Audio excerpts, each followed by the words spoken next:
Hello and welcome back again. Welcome to the third segment in this free 12-part course. I hope you've enjoyed what we've done so far. I know it's been quite simple, but if you remember me saying, this free 12-part course is aimed at beginner guitarists. So, of course, I'm showing you the most fundamental things that you'll need to be able to progress quickly.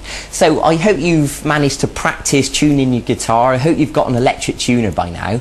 I hope you've practiced playing that little rock and roll riff that we learned a few days ago.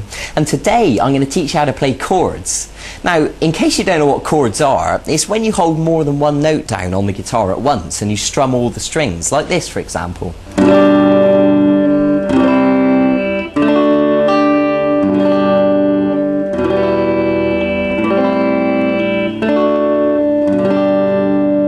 So that was just a few examples of some different chords, and of course the more chords you know, the more flexibility you're going to have to be able to play a variety of different songs. So I think it goes without saying that it's better to learn as many chords as possible, and then you really have got the ability to play more things. And especially if you're the sort of person who enjoys singing as well as playing, then chords are going to be brilliant for you because you'll be able to strum them whilst you sing over the top and it'll sound fantastic. But I want to start today by showing you three chords to begin with. I'm going to show you an E, an A, and a D chord. And these three are what I consider to be the most useful, the most widely used chords. So once you know them, you'll find that they crop up in lots of songs. So it's important that you get to know them right from the start. And then of course, as we progress, you'll learn more and more chords and, you know, we can go from there. But let's start simple. So I want to begin by showing you the E chord. So if you take your first finger and put it onto the third string at fret 1, and then take your middle finger and put it onto the fifth string at fret 2. And then take your third finger and put it onto the fourth string at fret 2. Now if you look at the chord box next to me, you'll see the diagram, you know, if you just need to clarify exactly where the notes go. Now what I'm going to ask you to do is hold down with plenty of pressure and strum the strings. Now ideally all of those notes will sound nice and clear like that, but to be honest I'd be surprised if you get it sounding perfect straight away. It'd be perfectly normal if it sounded more like this at first. Now let me explain some common mistakes that people make when learning chords. What you need to do is make sure you're holding down with the tip of your finger with plenty of pressure, and you need to arch these fingers up, and the reason for that is because you want plenty of space underneath the fingers. What we don't want to happen is for the back of these fingers accidentally to touch the next string and obstruct the note. So when you pluck each of the strings with the plectrum, it should sound nice and clear like that. So if any of these notes sound incorrect, it's probably because you're accidentally touching one of the strings with the back of your fingers accidentally. Okay? So it might take a little bit of work and you'll need to shuffle your fingers around and get used to how to hold down the chord, but eventually you'll get it sounding nice and clear.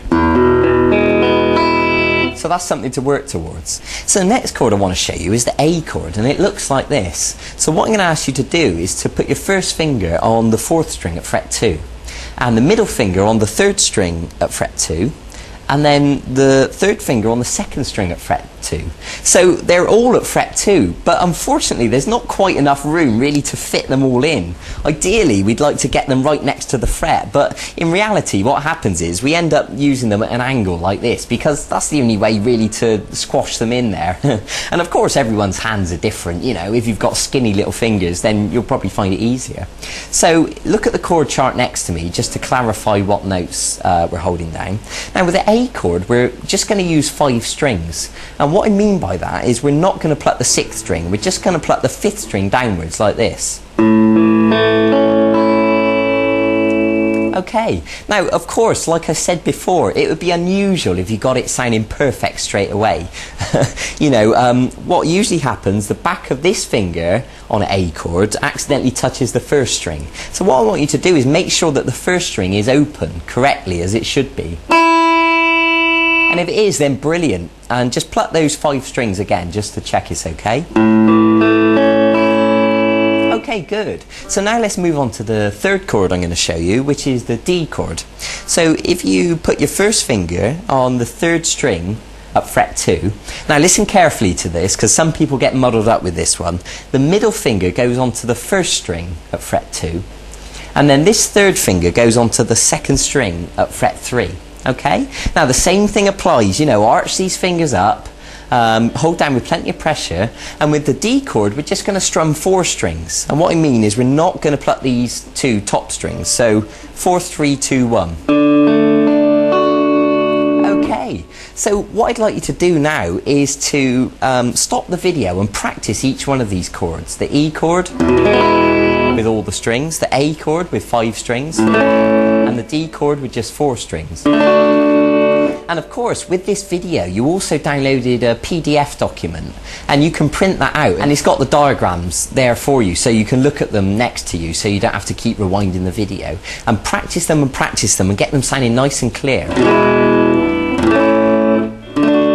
Now, there's something else I want to tell you. You may have noticed my thumb sort of kind of hanging around here over the top of the guitar, and there is a reason for this. When we're strumming the A chord, for example, we don't want the 6th string to accidentally make a noise. So what I'm doing is gently touching it just a little bit with the thumb, and that's enough just to mute the note, so it stops the 6th string from accidentally making a noise. And then when you strum all the 5 strings, then you know you're only just getting the correct notes that you want. So that's the reason for that. So what you can do once you've learned these chords is put them into a bit of a sequence. For example, you could play the A chord 4 times, and then you could play the D chord, back to the A, and then the E chord, and then you can do that again.